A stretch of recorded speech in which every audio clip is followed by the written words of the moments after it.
আসসালামু আলাইকুম ওয়া রাহমাতুল্লাহ।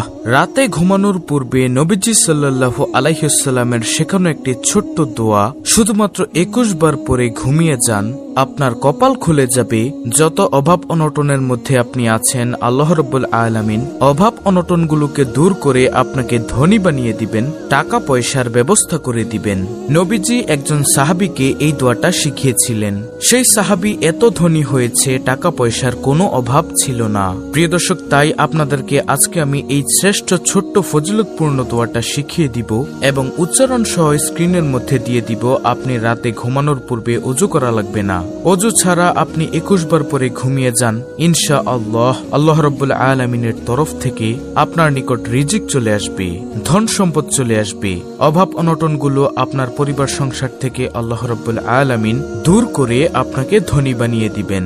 অভাবের দরজাকে আল্লাহ বন্ধ করে দিবেন। সুবহানাল্লাহ। প্রিয় দর্শক, এই শ্রেষ্ঠ দোয়াটা অবশ্যই আপনারা ভিডিওটা দেখে শিখে নেবেন এবং আমলটি করবেন। ঘুমানোর পূর্বে ঈমান এবং ইখলাসের সঙ্গে আপনি দোয়াটা পাঠ করবেন ইনশাআল্লাহ। যত অভাব অনটনের মধ্যে আছেন না কেন, আল্লাহ রাব্বুল আলামিন সমস্ত অভাব অনটনগুলোকে দূর করে দিবেন। জীবনে কত ভিডিও দেখেছেন তাই না? আমলের ভিডিও দেখলে আপনারা অধৈর্য হয়ে যান। আপনারা ধৈর্য সহকারে আমলের ভিডিওগুলো দেখবেন এবং আমলগুলো শিখবেন। আমলগুলো শিখে আমলগুলো করবেন। কোন আমল কোন সময় কবুল হয়ে যায়, একটি আমল যদি আল্লাহর কাছে কবুল করতে পারেন, জীবনটাই ধন্য হয়ে যাবে, কপাল খুলে যাবে। আমল করলেই তো আল্লাহ খুশি হয়, তাই না? প্রিয় দর্শক, অনেক অভাব অনটনের মধ্যে অনেকে আছেন। পরিবারের সংসারের মধ্যে কিভাবে চলবে, কিভাবে জীবন যাপন করবে চিন্তা করে আপনি রাস্তা পাচ্ছেন না। আপনার রিজিক চাচ্ছেন কিন্তু পাচ্ছেন না। অভাব অনটন দূর করতে চাচ্ছেন কিন্তু পাচ্ছেন না। আপনাকে নবীজির পথে হাঁটতে হবে। নবী করিম সাল্লাল্লাহু আলাইহি ওয়াসাল্লাম যেই দোয়া শিখিয়েছেন, সেই দোয়া আপনাকে মন থেকে ইখলাসের সঙ্গে পাঠ করতে হবে। তাহলে আল্লাহ রাব্বুল আলামিন আপনাকে ধন সম্পদ রিজিক দিয়ে ভরপুর করে দিবেন। টাকা পয়সার মালিক হওয়া খারাপ না। আমি স্ক্রিনের মধ্যে দোয়াটি লিখে দিচ্ছি এবং নিয়মটা বলে দিচ্ছি। আপনারা আজকেই ঘুমানোর পূর্বে আমলটি করে ঘুমাবেন, ইনশাআল্লাহ কপাল খুলে যাবে। আল্লাহর কাছে ধন সম্পদ পাওয়ার জন্য আপনি আমল করলে কিন্তু খারাপ না, বরং ভালো এবং সওয়াব হবে। আল্লাহু আকবার। নবীজির সাহাবী হযরত উসমান গনি রাদিয়াল্লাহু আনহু অনেক বড় ধনী ছিলেন এবং অনেক সাহাবী অনেক বেশি ধনী ছিলেন। তাদের টাকা পয়সার দ্বারা সাহাবে কেরামও উপকৃত হয়েছেন, ইসলামের কাজের মধ্যে ব্যয় করেছেন। আপনিও এভাবে আল্লাহর রহমতে ধন দৌলতের মালিক হয়ে ভালো কাজে ব্যয় করতে পারবেন, দান সদকা করতে পারবেন। এজন্য টাকা পয়সার মালিক হওয়া খারাপ না। আল্লাহ রাব্বুল আলামিনের কাছ থেকে রিজিক পাওয়ার জন্য আমল করবেন। প্রিয় দর্শক, আজকের ভিডিওর দোয়াটি বলার আগে ছোট্ট একটি আমল আপনাদেরকে বলে দেই। আমলটি হলো, যদি কখনো খাবার পড়ে যায়, ধরুন আপনি খেতে বসেছেন, তখন খাওয়ার সময় নিচে ভাতের প্লেটের নিচে যখন খাবার পড়ে যায়, দস্তরখানায় যখন খাবারের কিছু অংশ পড়ে যায় বা মাটিতে খাবার পড়ে যায়, তখন সেই খাবারটিকে উঠিয়ে আপনি খাবেন। তাহলে আল্লাহর রিজিকের মধ্যে প্রচন্ড বরকত দিবেন ইনশাআল্লাহ। আল্লাহু আকবার। তো এখন আসি মূল আলোচনায়। একজন সাহাবী আল্লাহর নবীজির কাছে এসে বলল, ইয়া রাসূলুল্লাহ সাল্লাল্লাহু আলাইহি ওয়াসাল্লাম, দুনিয়া আমার থেকে মুখ ফিরিয়ে নিয়েছে, আমার দিকে তাকায় না। আমি অনেক কষ্ট করে দুনিয়াকে পাই না।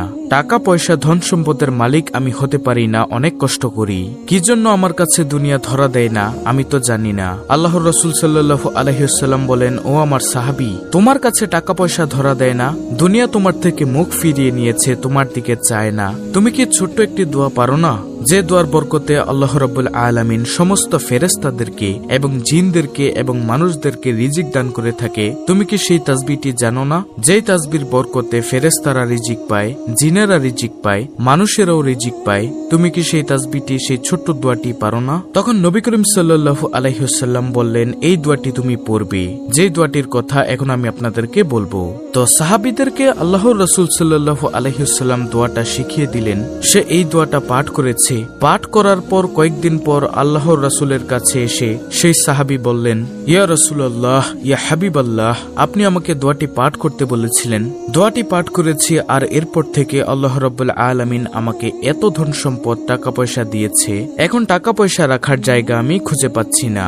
এত বেশি ধন সম্পদ আল্লাহ রাব্বুল আলামিন আমাকে দিয়েছেন।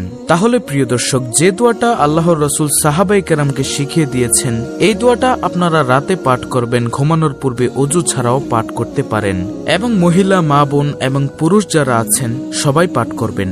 আমলটি করার নিয়ম আপনারা শুনুন। আমলটির নিয়ম হলো রাতে এশার নামাজটা আপনাকে অবশ্যই পড়তে হবে। এশার নামাজটা পড়ার পর যখন রাতে আপনি ঘুমাতে যাবেন, ঘুমানোর পূর্বে অজু থাকলেও এবং না থাকলেও কোনো সমস্যা নেই। আপনি আমলটি বসে বসে করে ঘুমিয়ে যাবেন। আপনি আমলটি বসে বসে মোবাইলের মধ্যে দেখে শিখে নেবেন, তবে সহি শুদ্ধভাবে পাঠ করতে হবে। দোয়াগুলো হলো: 1 নম্বরে রাতে ঘুমানোর পূর্বে যে আমলটি করবেন ধনী হওয়ার জন্য, অভাব অনটন দূর হওয়ার জন্য। নম্বর 1, 3 বার আপনাকে সহি শুদ্ধভাবে দুরূদ শরীফ পাঠ করতে হবে। 3 বার সহি শুদ্ধভাবে আপনি দুরূদ শরীফ পাঠ করবেন। আপনি যে কোনো দুরূদ শরীফ পাঠ করতে পারেন, কোনো সমস্যা নেই। আপনি সংক্ষিপ্ত দুরূদ শরীফটা পাঠ করতে পারেন, যেটা হলো সাল্লাল্লাহু আলাইহি ওয়াসাল্লাম। এই দুরূদটা আপনি 3 বার পাঠ করবেন। সাল্লাল্লাহু আলাইহি ওয়াসাল্লাম, সাল্লাল্লাহু আলাইহি ওয়াসাল্লাম, সাল্লাল্লাহু আলাইহি ওয়াসাল্লাম। এভাবে আপনি প্রথমে 3 বার দুরূদ শরীফ পাঠ করবেন, অথবা নামাজের মধ্যে যে দুরূদটা পাঠ করেন দুরূদে ইব্রাহিমও পাঠ করতে পারেন। দ্বিতীয় নম্বরে নবীজির শেখানো ধনী হওয়ার দোয়াটা আপনি পাঠ করবেন। আপনি সেই দোয়াটা কমপক্ষে 21 বার পাঠ করবেন। বেশি পাঠ করলে ভালো, কোনো সমস্যা নেই। কম যেন না হয় সেজন্য কমপক্ষে 21 বার পড়বেন। মনের মধ্যে রাখবেন, হে আল্লাহ, তুমি আমাকে ধন সম্পদ দিয়ে দিও, আমি অভাব অনটনের মধ্যে আছি, মনে মনে খেয়াল রাখবেন।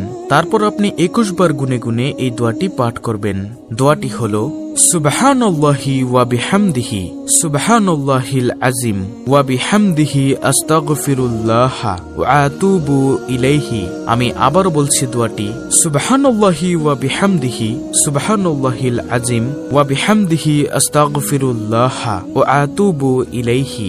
সুবহানাল্লাহি ওয়া বিহামদিহি, সুবহানাল্লাহিল আযীম ওয়া বিহামদিহি আস্তাগফিরুল্লাহ ওয়া আতুবু ইলাইহি। এভাবে আপনারা 21 বার পাঠ করবেন। 21 বার এই দোয়াটি পাঠ করার পরে এই ছোট্ট দোয়াটা মাত্র 1 বার পাঠ করবেন। এই দোয়াটার কথা নবী সাল্লাল্লাহু আলাইহি ওয়াসাল্লাম বলেছেন। এই দোয়াটি সর্বশেষ 1 বার পাঠ করবেন, তারপর ঘুমিয়ে যাবেন। দোয়াটি হলো: আল্লাহুম্মা ইন্নী আউযু বিকা মিনাল ফাকরি ওয়াল কিল্লাতি ওয়াজ জিল্লাত। আমি আবার বলছি দোয়াটি: আল্লাহুম্মা ইন্নী আউযু বিকা মিনাল ফাকরি ওয়াল কিল্লাতি ওয়াজ জিল্লাত। এই দোয়াটি পাঠ করে আপনি ঘুমের দোয়া পাঠ করে, অর্থাৎ আল্লাহুম্মা বিসমিকা আমুতু ওয়া আহিয়া, এই ঘুমের দোয়া পাঠ করে ঘুমিয়ে যাবেন ইনশাআল্লাহ। তাহলেই চলবে। আল্লাহ রাব্বুল আলামিন আপনাদের সকল অভাব অনটন, গরিবী হালাত দূর করে দিবেন আশা করি। অত্যন্ত গুরুত্বপূর্ণ একটি ভিডিওটি ভালো লাগলে অবশ্যই চ্যানেলটিকে সাবস্ক্রাইব করে পাশে থাকা বেল বাটন অল বাজিয়ে দিবেন। ভিডিওটিতে একটি লাইক দিবেন এবং কমেন্টে আমিন লিখবেন, এবং অন্য মুসলিম ভাই বোনদের কাছে ভিডিওটি শেয়ার করে দিবেন, যেন তারাও দেখে শিখে আজকের এই আমলটি করতে পারে। আল্লাহ রাব্বুল আলামিন আমাদের সকলের অভাব অনটন দূর করে আমাদেরকে ধনী বানিয়ে দিন। আমিন।